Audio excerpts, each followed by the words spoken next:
Hey Siri, how are you? Hi there. I'm pretty good. Thanks. Voice assistants are everywhere these days. On your phone, on your laptop, on your music speakers, and heck, even on your wrist. Regardless of what name your voice assistant goes by, they all basically work the same way.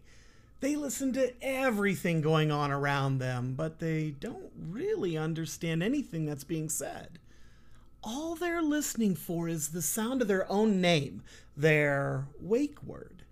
When they hear it, they record the next thing that's said and then ship that recording off to the internet to get an answer. Now, if that makes your beloved voice assistant sound like little more than a glorified search engine, well, there's no easy way to say this. Your voice assistant is little more than a glorified search engine. As a matter of fact, according to Google, last year over half of all web searches were performed by voice assistants. If you really want to see how web dependent your voice assistant is, try turning off the internet before you ask them a question. Hey Siri, turn on airplane mode. Okay, airplane mode is now on. Hey Siri, turn off airplane mode. So we can see that these popular named voice assistants get all of the attention. Siri, Alexa, Cortana, and the others. But talking to them isn't the only way that you can talk to your phone. Voice control, rather than a voice assistant, is something that's available to you across all Apple, Google, and Windows devices. All of your phones, tablets, laptops, and more. And you'll know that you're talking directly to your phone instead of your voice assistant because you won't mention their name, their wake word, when you're using voice control. Another way that you can tell you're talking to your phone directly is that voice control works even when you're not connected to the internet. So, turning on voice control is as easy as saying, "Hey Siri, turn on voice control." Okay, I turned on voice control. Now what? Well, you can say, "What can I say?" Oh, lots of things. Go back. That or go home is something you'll end up saying quite a bit. Now, you can open any app by saying something like, "Open Safari." Scroll down. Scroll down.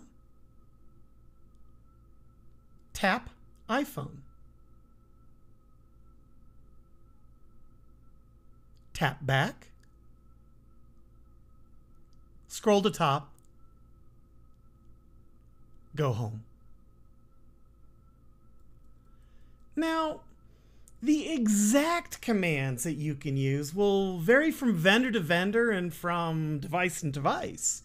For example, on my laptop, I have to say click back instead of tap back because my laptop has a trackpad instead of a touchscreen. But these little differences are easy enough to figure out and you'll settle in faster than you think. What you will discover quickly, however, is that some apps were written with accessibility in mind up front and others, aren't. The non-accessible apps you come across will feel less polished and less advanced. Less complete, really, kinda written by amateurs. But there's nothing to worry about because there are several cool ways that you can get around your app's lack of polish, its lack of accessibility. For example, open Settings, scroll down, tap Accessibility, tap Voice Control. Now, Up to this point, we've been interacting with named elements on the screen. But sometimes you'll mention something by name and it just won't work. To be clear, this isn't your fault. This is that lack of polish, lack of accessibility, lack of professionalism that we were just talking about. But don't worry. There are ways that you can overcome the lack of features in your non-accessible app. For example, show numbers. Tap 4. Show numbers. 7. Isn't that cool? It ends up being faster for me to navigate around using numbers and far more consistent, so I end up using this feature all the time. Show numbers. 1. Show numbers. 1. Show numbers. 1. Show numbers. 1. Scroll up. Go home. As cool as number-based navigation is, sometimes even that won't work. Open Spider Pro. Tap play. Tap play. Tap play. Show numbers. Show numbers? Show numbers? Now what? Well, you can always try this as a last resort. Show grid. Tap 20. Show grid. 23. Tap 3. Tap yes.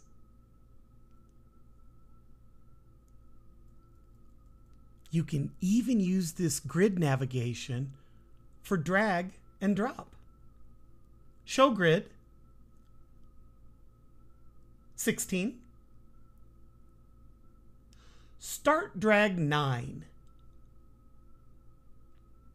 Show grid. 13.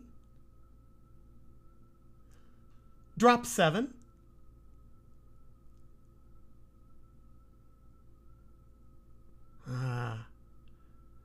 So hopefully you can see that there's an incredible amount of sophistication built into your phone. Accessibility support that goes far beyond simple web searches using a voice assistant. And hopefully you can see that features like this aren't limited to folks who have a physical disability. Accessibility at its core is about making it easier to access the features on your phone. Easier when you're driving or while you're cooking and your hands are messy. Easier for everyone, including you.